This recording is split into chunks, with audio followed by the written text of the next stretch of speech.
I'm Steve Watson. I'm here at Someday Farm, and it's cold in the studio, so I'm a little bundled up, but sitting rather close, and hopefully you're able to hear me plenty fine. And I thought I'd read some poetry of mine. This is from a series called Old Meditator. And there's kind of poems of mine that have sprung from consideration of many years of meditation, or perhaps have sprung from a particular meditation on a particular day. There's a fine teacher, Peter, joining us. Hello, good sir. Somebody worthy of a peace pole. And so I think I'll just start generally I'll kind of read these poems from just an uncurated, I guess essentially random selection. So I may kind of misread them. And if I stumble too badly, I expect I'll try and start over.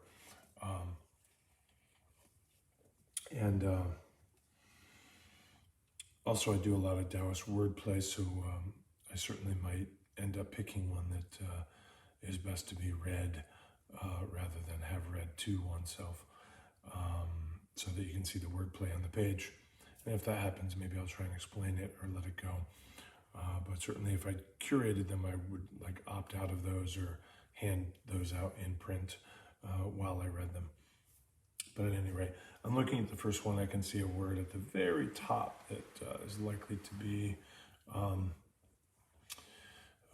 a challenge for people. It's sipapu. It's a Hopi word to describe this, the navel of Mother Earth, like an indentation in the floor, the stone floor.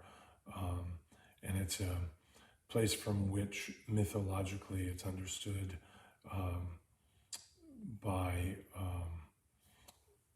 the Hopi, the Zuni, the Akoma, to be a point of cosmogenesis, a place from which peoples first came into this particular world. And I guess their understanding is that then all of the native North American peoples then spread and diverged from there. So Sipapu is this sort of locus of cosmogenesis, a term for which I owe Mercia Iliade a debt of gratitude, and an apology for probably twisting his or her name quite a bit up there. At any rate, here we go. Every thought a sipapu, bringing what was me out and up into the light. Far beneath and behind is who I'd thought since thought was me. Down and out, believing dark to be light.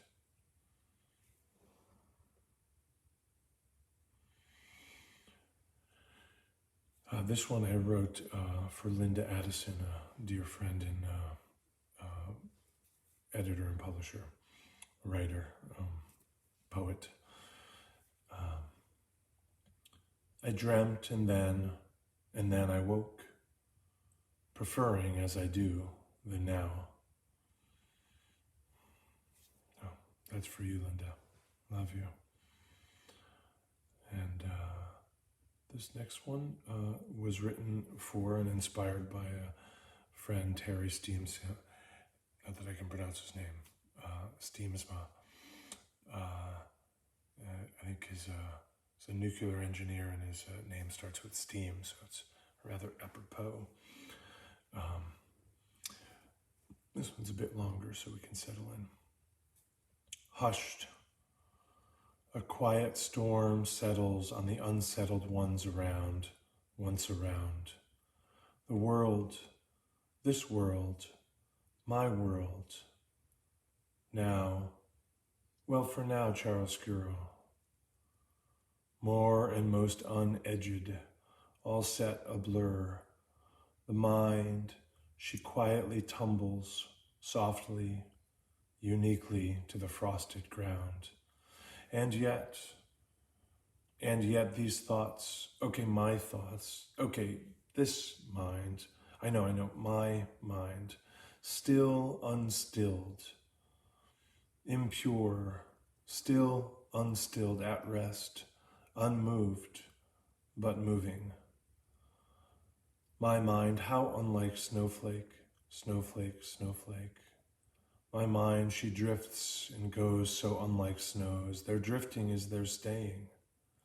My mind likes knowing. Like snowing? No.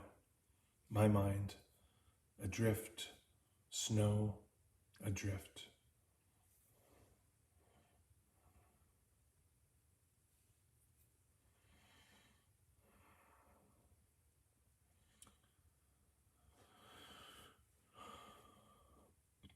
Things are up, things are down, unexpecteds and expecteds whirl around, and I am level.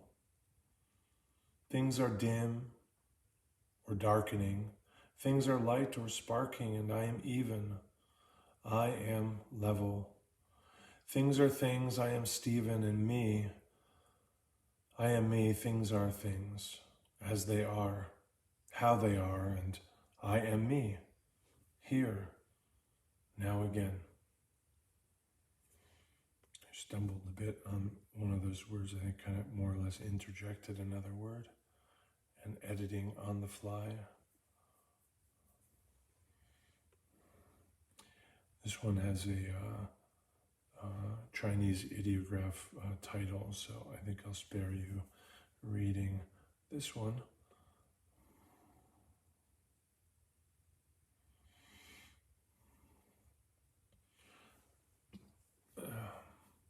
I have a series of poems that begin with the phrase, today I, and then an ellipsis, and this happens to be one of those. Today I remain within the cold comfort, age-spotted witness walls of the monastery, both when within and after slow stepping out, for I know that the monazane, the word for live alone, gave birth to monastery. But monazane lived not alone.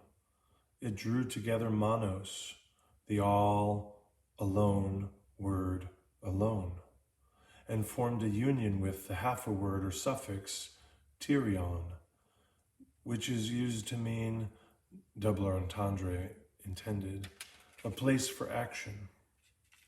And thus today I act alone. When within these walls and when without these walls, I remain without. I act alone. For I know too that alone itself was once all one. That reminds me of that ending, that alone and all one.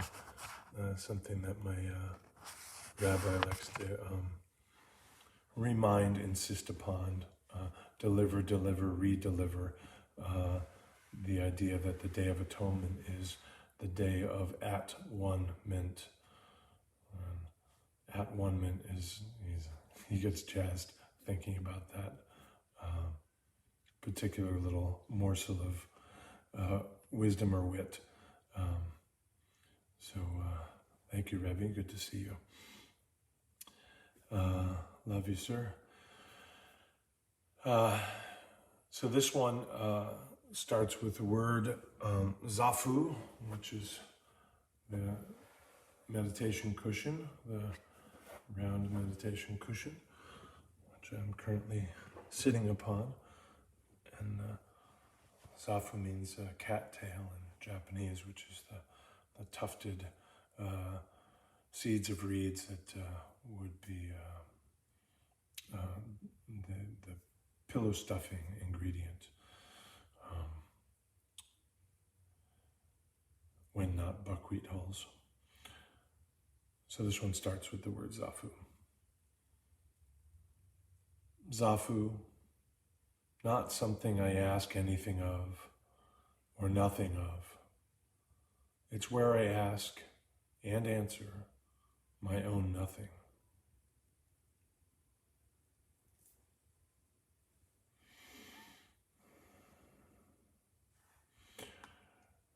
Okay, the next one is entitled Pond Side, one word, Pond Side Padmasana. So we have a Sanskrit word here. Padmasana is the term for the position in which I'm sitting, the legs folded,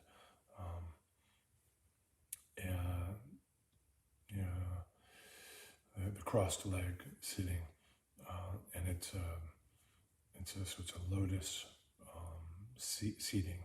So Padman is the lotus. So it's the shape of lotus, I guess we might say.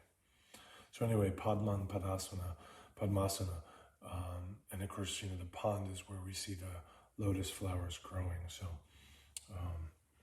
kind of referring here to the presumed lotus leaves and flowers in the pond, as well as sitting in meditation pond side.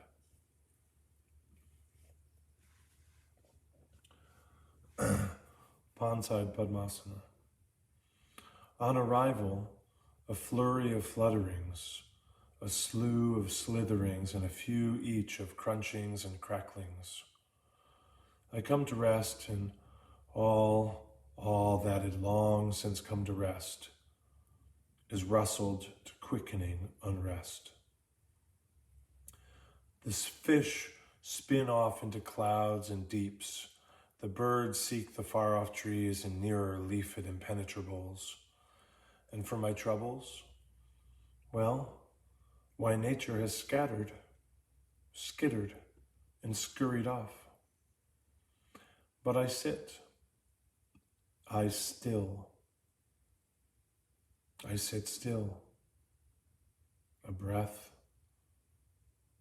and then another, gentler, fuller, deeper. Soon enough, as I sit, nature returns. A flash of red wing here, come to dine, a silvered nose inquiring at me from the nearer depths. A squirrel resigned from trapezery and now scratching at pine needle beds. A snake slips by, and then atop a rock to bathe in light, unperturbed. The swallow's songs return, heralding a greater unseen chorus. I hark. A fish jumps. A water bug plays at circlery. Soon enough, as I sit still. Nature returns. As true, yes, I return.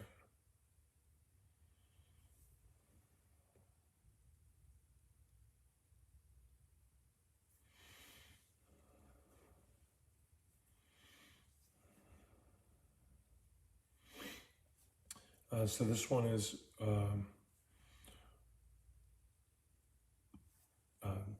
Jiexin, cessation. Jiexin, cessation. This is as we consider Japanese term here. I mean, I'm looking at the characters in Chinese, but I guess that's a Chinese pronunciation. Jiexin, Jiexin. But it's spelled session, like we're in a Pooretry session right now. And so the title, although the title is in Chinese, it's Jiexin cessation.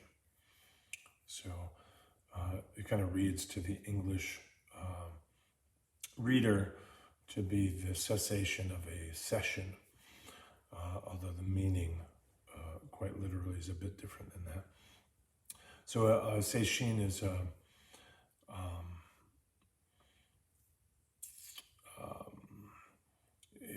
means to concentrate the attention, to collect the mind, and so it's used among meditators, and in the Zendo halls, often to mean like an extended period of meditative practice. Anyway, that's an awful lot of talking about the title of what will turn out to be a rather brief poem.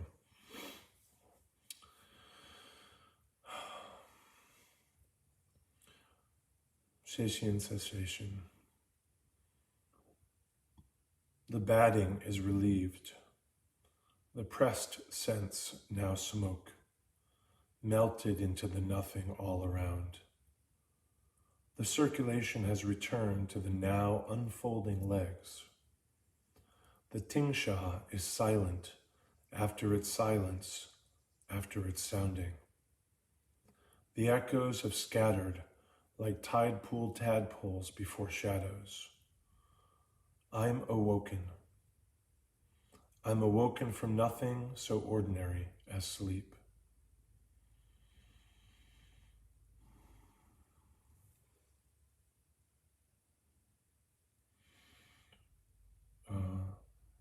So I'm thinking we will try another here. I just want to kind of sit with that one for a moment, even though I know that I have viewers here, but I'd rather like to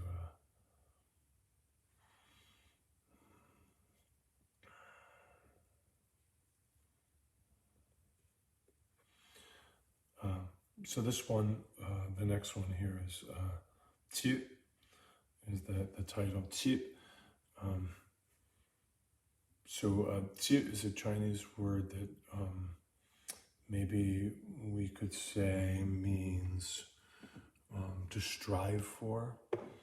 I think it has the suggestion to me of rather earnest striving. And I don't know exactly how true that is in the Chinese language, but it feels that way to me.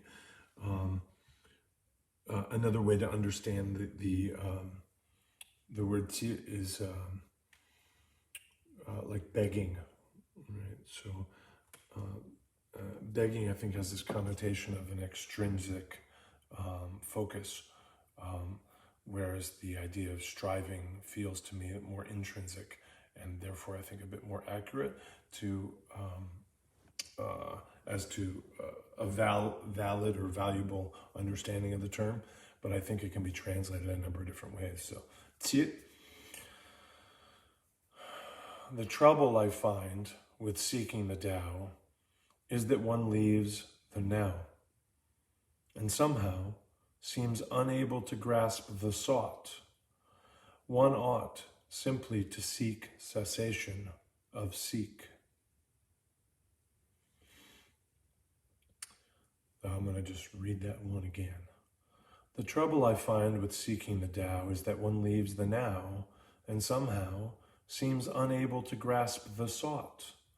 One ought simply to seek cessation of seek. Okay. I'm holding for applause. Okay. This next one is 108 meditation, number 109. These are, I often film kind of natural world scenes that are 1 minute, 8 second long. This is number 109 of those.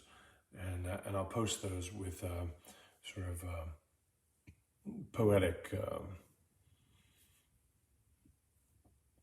offering to go with it. And the idea is that somebody maybe doesn't have time or doesn't feel they have time to have a 20-minute sit or go to a class or find their way to their meditation cushion, maybe has 1 minute, 8 seconds to look at a bit of nature and maybe have a little help in shifting the brain state or the mind space. That's why the 108 meditations. Anyway, this is 108 meditation number 109. I kind of say all that to explain it, but also to help you understand that this one's meant to go with a particular video. Everything is reflecting in the sky, the pond, the ice. I am the lone reflecting on the sky, the pond, the ice. When everything is, once again, reflected in me, the meal recede, dissolve, no longer refracting all that simply is. Me means thinking. The end of thought is the rebirth of selflessness, the womb of the felt life. That one has a little Taoist wordplay in it that would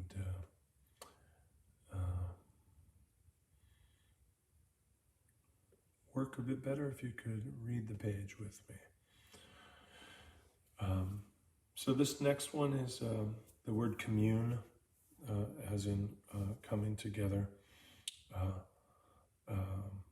such as at Sukkot, as I learned from Peter, and continue to tell that story of your neighbor every year. And so the title is Community, but it's the word commune hyphen I-T-T-Y. So it's community, and there's I guess a subtitle or an extended title. So now I'll just read the whole thing. Community, also and or won over. The wet lichen and I sit upon the dew-slicked outcrop of boulder bits, both preternaturally verdure, each seeking solace in the space, each seeking what we need from air, inclined to commune here, both till the sun rays fade. My companion soaking sun from without, and I seek a subtler, silent, inner light. We too ourselves have thought perhaps to sit still alone here, and having found, of course, a fellow sit-seeker here, changed course, of course, and sat astride the same, but not for long, only for long, stone. What it have been an grumble, sigh, was now a we, you see, and I as well, was never only I, but rather I, as I'd not yet known in my body and its songs. The lichen too, composed of two, sat as seeming one, but was as much a fibrous mesh of fungal strands, sit-seeking along with its, not hosted, but self-same self, algal, not plant, not animal, not either, not both, not cyanobacterial, bits of cells and life material. So together, apart and as much as one, we looked down in late October dawn into the pond to see the suns rise and blush, and each and both of us hoped then to find and feel our light.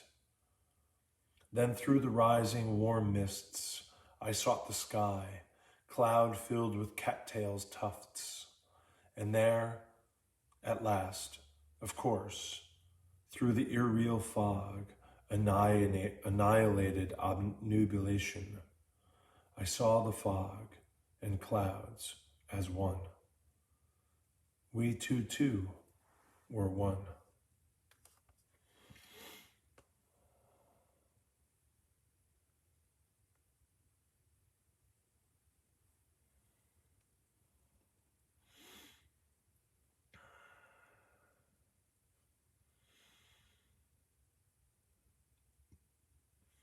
So this next one is entitled Seed Holes of Nothing. So I mentioned the cattails, which we just heard about in the prior one, and the buckwheat hulls are another common batting or stuffing in the zafu, and the pillow, the meditation cushion, the zabuton. And so this one, Seed Holes of Nothing, is kind of referencing that. That's the title.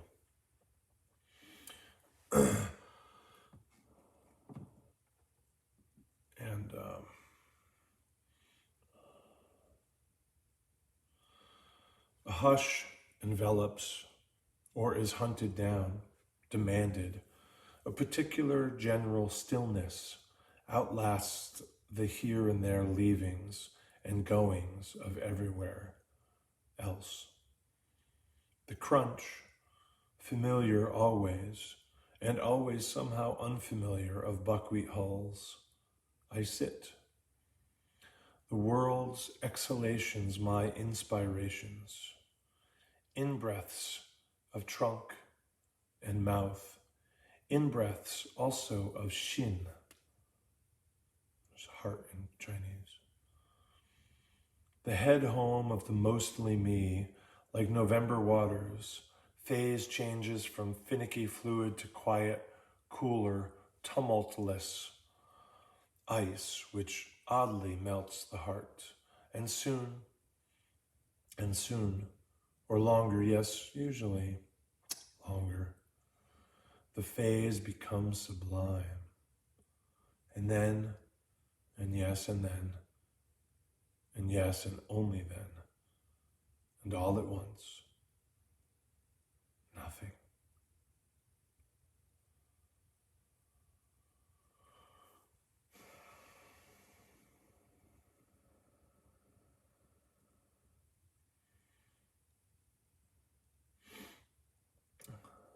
This one has some layout wordplay. It's called Heartfire, one word, Heartfire. Winter warms me.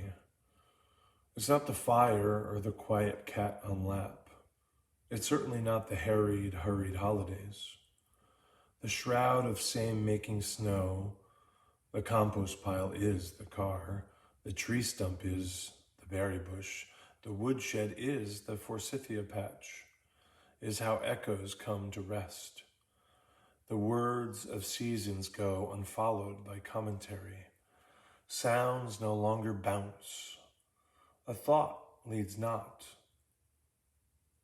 to thought.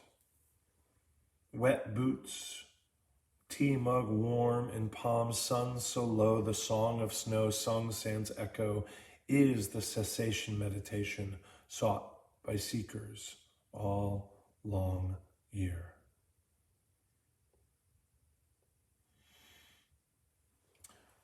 So we might refer to a seated meditation practice, such as we'd find in Chan Buddhism or Zen,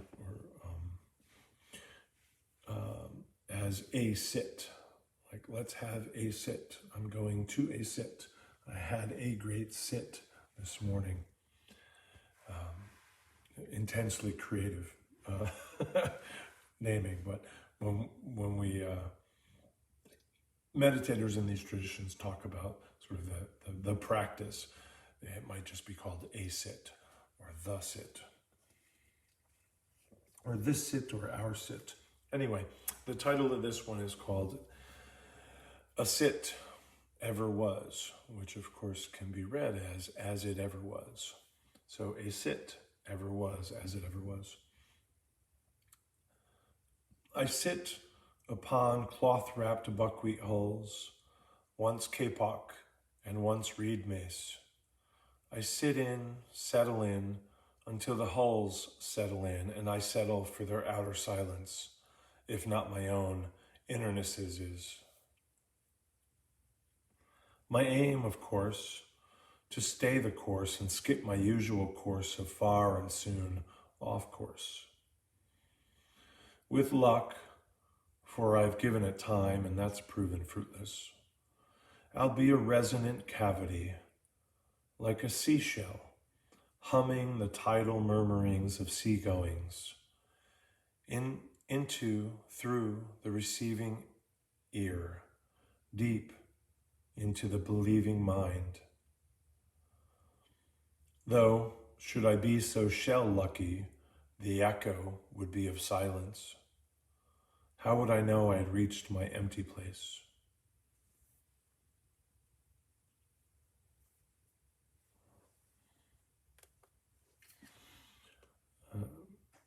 Making a note here to myself, I think I see little edit I'd like to make. No, I think I've just done it, so we're good.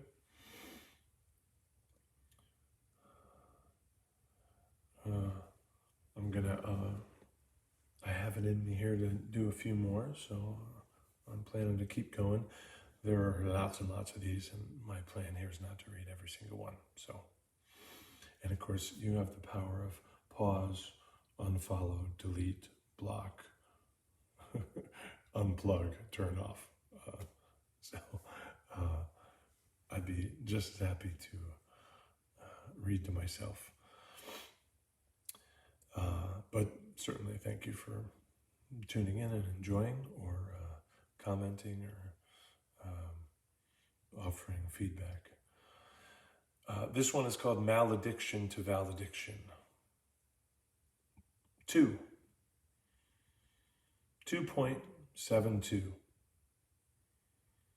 2.725 degrees. Degrees above absolute zero. But that's all background. When I sit, when I chill out, how cool do I get? Not leather jacket cool, but bumplessly cool, free of friction, free of my story. And the all is too fiction. Free of my addiction to affliction.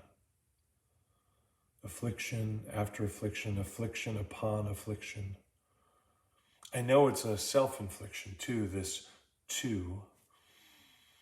But a worn deep groove or rut, is this my conviction in my depiction as nonfiction?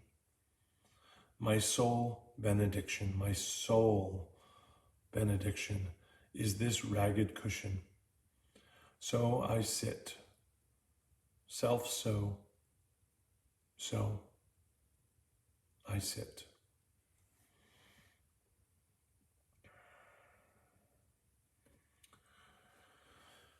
Next one is untitled. It's not titled untitled. It just does not have a title, as often happens with my poems. Bamboo shoots at dusk. Reach for the skies as I reach for the pillow. I would think a non-meditator might, since I mentioned dusk and that's followed by pillow, might think I'm talking about sleep as opposed to awake.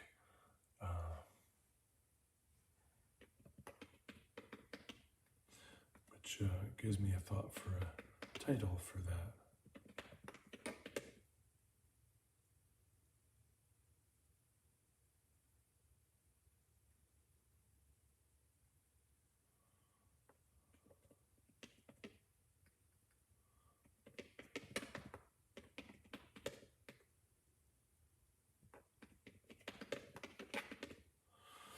So I just titled it, A Pillow Intended for Sleeping, Offering Waking. So I guess whoever's here online with me now can share a writing credit. Just email my attorney and we'll add you to the now imminent patent. This one also does not have a title, but maybe we'll rename this live stream, Help Me Title My Poetry. So this next one, also brief, without title.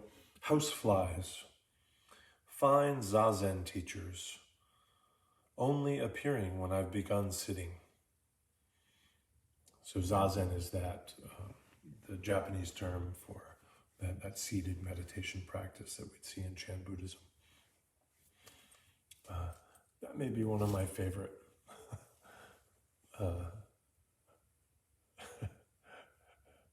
I like the severe untruth of this, revealing the severe truth of this.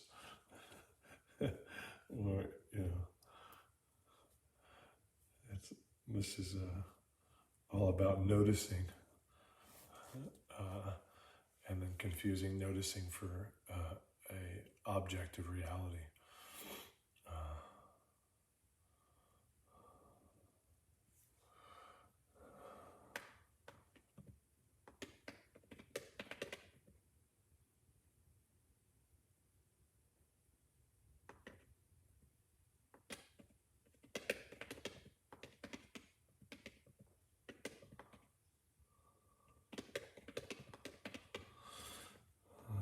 tentative title here is A Subjective View of an Objective View. We'll see if I would normally probably sit with that for a moment and see how that feels, but I'm going to move on because there are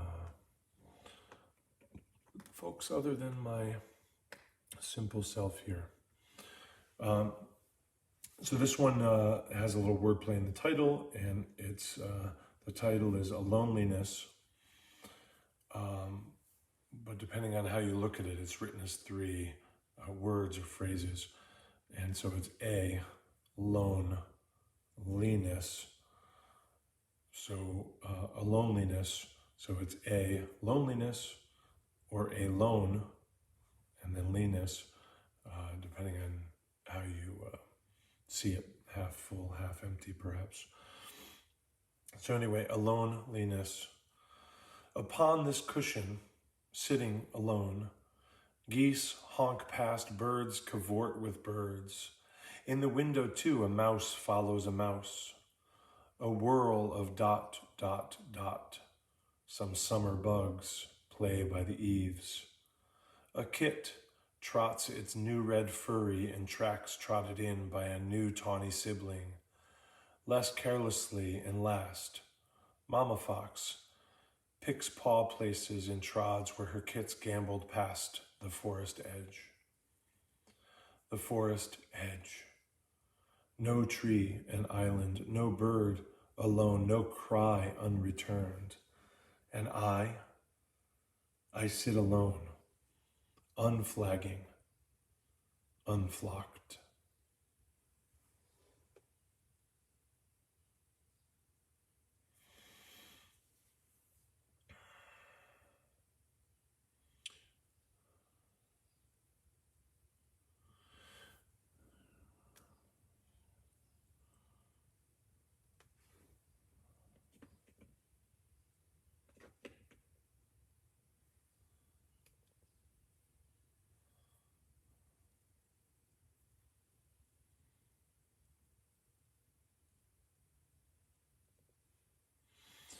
So next we have one that has sesshin, spelled more properly, the romanization of the Japanese sesshin. We talked about that, collecting mind, the extended meditation session. And zendo is the hall in which people practice Zen, so meditation space, chamber, room, space in a monastery, perhaps. So this one is sesshin, zendo, cold floor, clouds coalesce, thoughts evanesce, blessing, zen no, cold floor.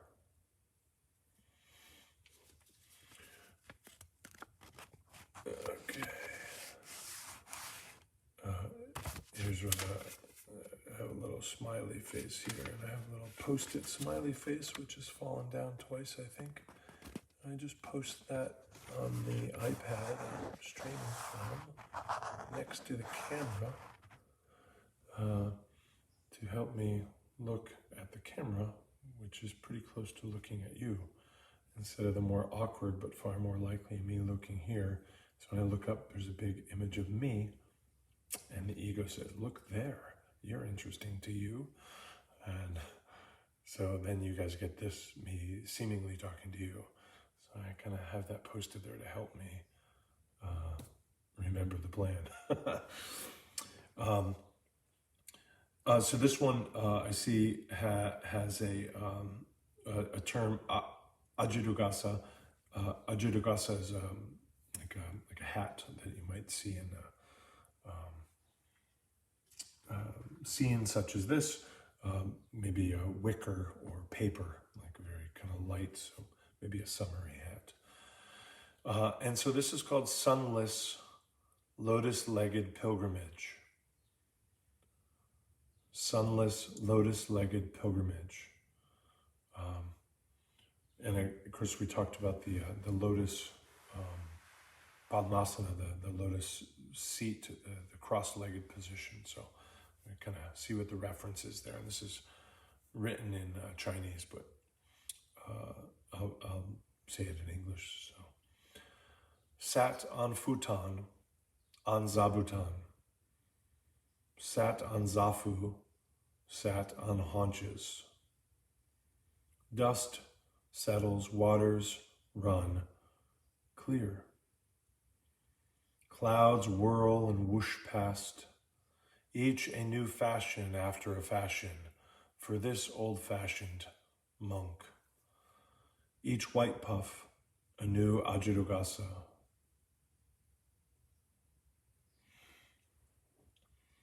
So you probably all know the Japanese word futon, right? So like a simple bed. And the zabuton is a sort of a larger cushion upon which the zafu is often set, so that one's knees and ankles can be cushioned as well. Those are generally off the mat, off the cushion.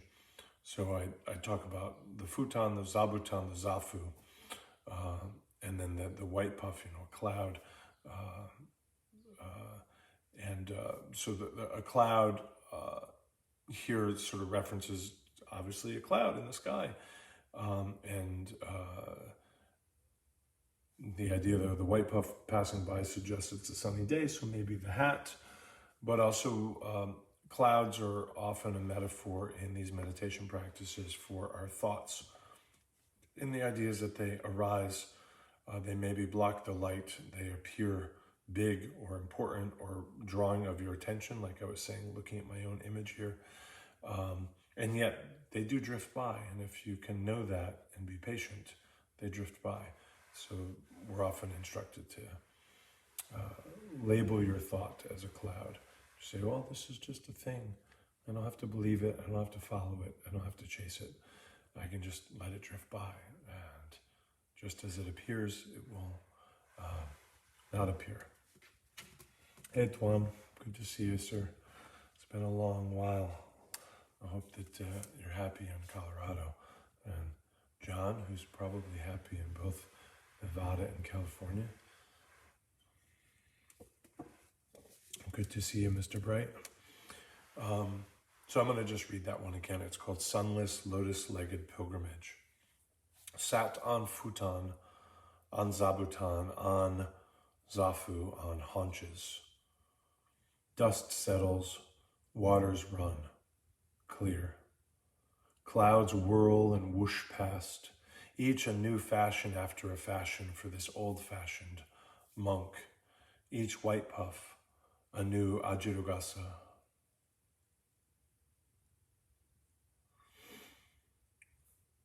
This next one has a little homonym here in the beginning. And so the first word is to, as in TWO, and the second word is to, as in overmuch. So pretty easy. I wonder if I can go back here. I just typed and it kind of came out weird somehow. To and two, my two demons unslayed. That one, of course, no title. Here's another one.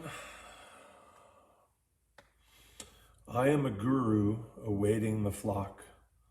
I am a guru yet to be.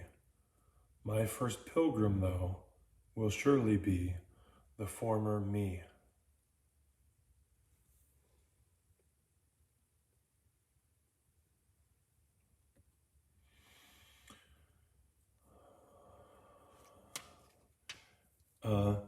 So I'm going to try another one here.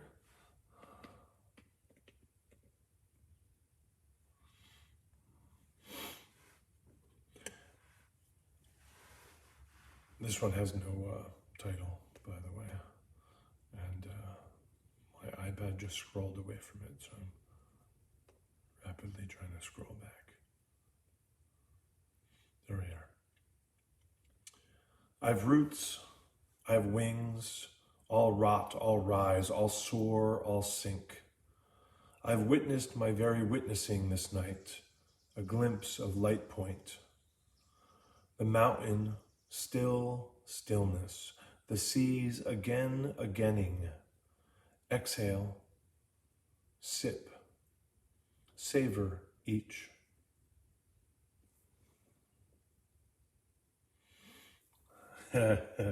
So this will be a fun one. So I'm not going to tell you the title yet, but this word is in the title. It's hypnagogia, which is often you'll hear it in terms of hallucinations. But it's this phase shift between wakefulness and sleep.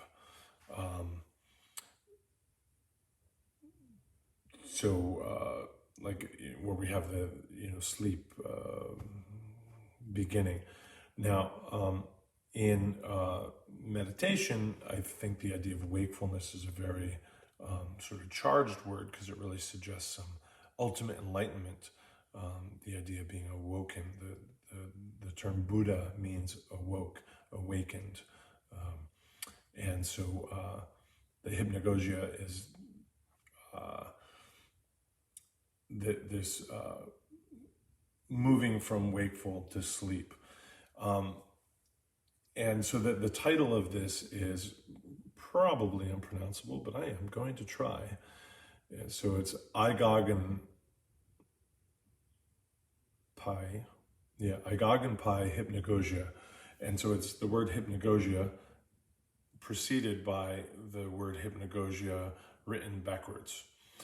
And since hypnagogia is this wakefulness to sleep,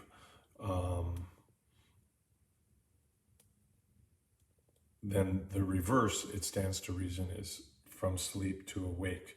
So the idea here is to suggest that there is a sleep to wake, wake to sleep. Anyway, that's wordplay, probably. Hi, Deanne. Probably just fun for me.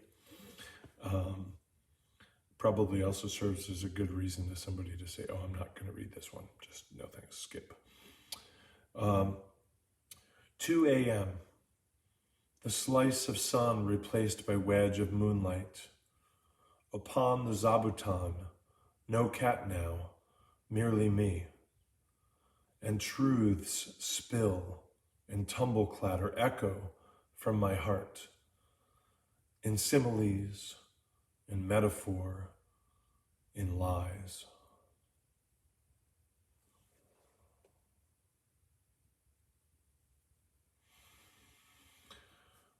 Next one's entitled Clouds Unpierced, Unlifted.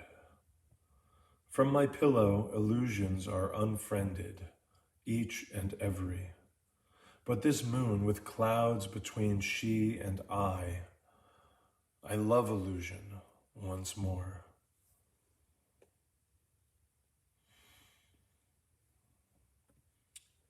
Kind of feeling like I want to read 2 more. This one's entitled Neural Crest, suggestion of the brain. A shaft of light, this spine, bounded by bones draped in rottables, pathway of consumables, the lone remarkable. Still I hold straight the light, still I insist on this dent, this wear, this place on my cushion. At start, spine straight, incense stick straight. By now, spine straight, incense, tendril, and ash.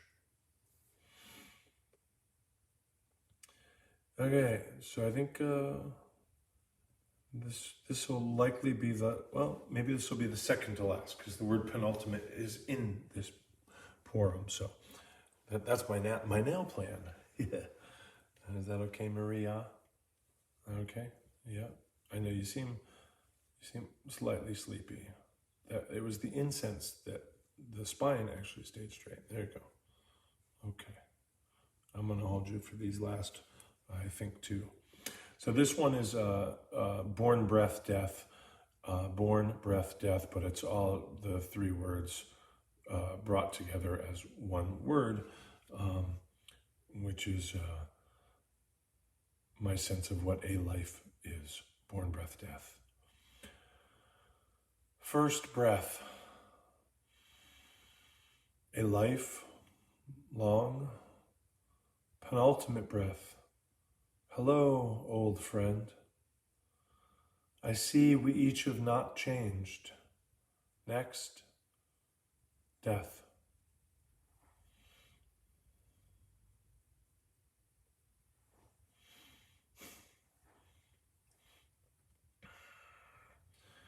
This one's called Bugger All Beggar. Bugger All Beggar. To town, from town, clay patta, saffron sivada, smoothened walking stick, the companion of the unlonely alone. Downhill, uphill. Through clouds, through fog, souls worn, robes tattered. Wake, rise, weary, rest. This flesh, in truth, the begging bowl, we each were issued.